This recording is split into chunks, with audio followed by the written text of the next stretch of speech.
Սամվել Կարապետյանը հայտարարել էր, որ իշխանություններին հեռացնելն է կազմում, նաև տիմերում իշխանություն վերցնելը, դրան զուգահեռ ուժեղ Հայաստանի ներկայացուցիչները համայնքներում իբրև թե բարեգործություն են անում, գյուղտեխնիկային նվիրում համայնքներին, լոռում արզում անվճար տրանսպորտ են մտցրել, նաև 5-րդ երեխան ունեցող ընտանիքին բնակարան են խոստացել։ Արդյոք սրանք ընտրակաշառքի դեպքեր չեն ընտրություններից առաջ եւ օրենքով կարգավորման ինչ հնարավորություններ կան։ Մեր պետության պատմությունը ցույց է տվել, որ օլիգարխիական բարեգործությունը ոչ մի լավ բանի չի բերում եւ դրան պետք է նաեւ լինի համապատասխան արձագանք, որովհետեւ եթե կա բարեգործության հարցը, թող բարեգործները չթալանեին ճակերտավոր ժողովրդից, էլի եմ ասում, հոսանքի եւ բանի անազնիվ մրցույթների միջոցով միլիարդներ են տարել ժողովրդից, հիմա եկել են ասում են բարեգործություն։ Մենք չէ Իրանք նշանակում է բավարար չափով հարկված չեն եւ բավարար չափով թալանված միջոցներ դեռ ունեն, որ դա կարողանում են անել։ Պետք է իրանք բերել են վիճակի, որ իրանք դա չկարողանան անել եւ մենք դա անելու ենք։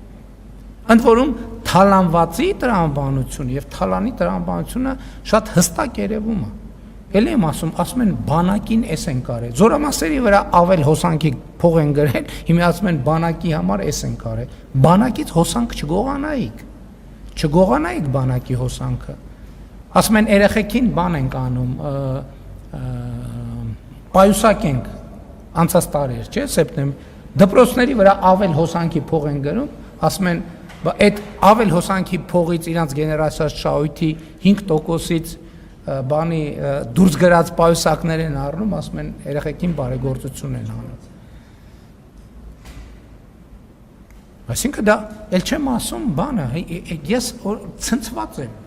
Հետևյալ, որովհետև լուրերով նայում եմ Արարատ ցեմենտի շուրջ տեղի ունեցող գործընթացները, լուրերով նայում եմ վերևից կադրեր են ցույց տալիս Արարատ ցեմենտ գործարանի։ Դուք տեսել եք այդ կադրերը։ Այդ 21-րդ դարի գործարան, հա։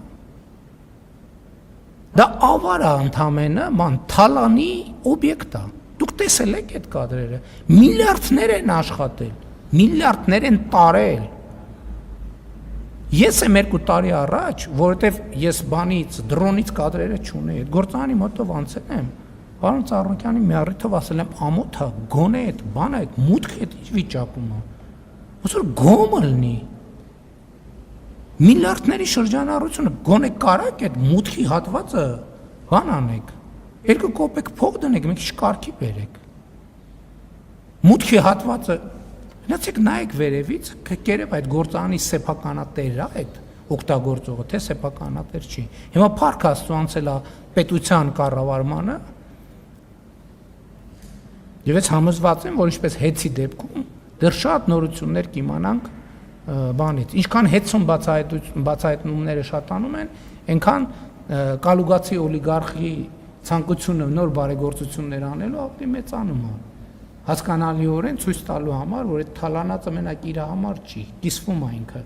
ժողովրդի հետ կիսվելու մենակ մի ձև կա դա պետական եւ համայնքային միջոցներն են որտեղ դա է ժողովրդի գրպանը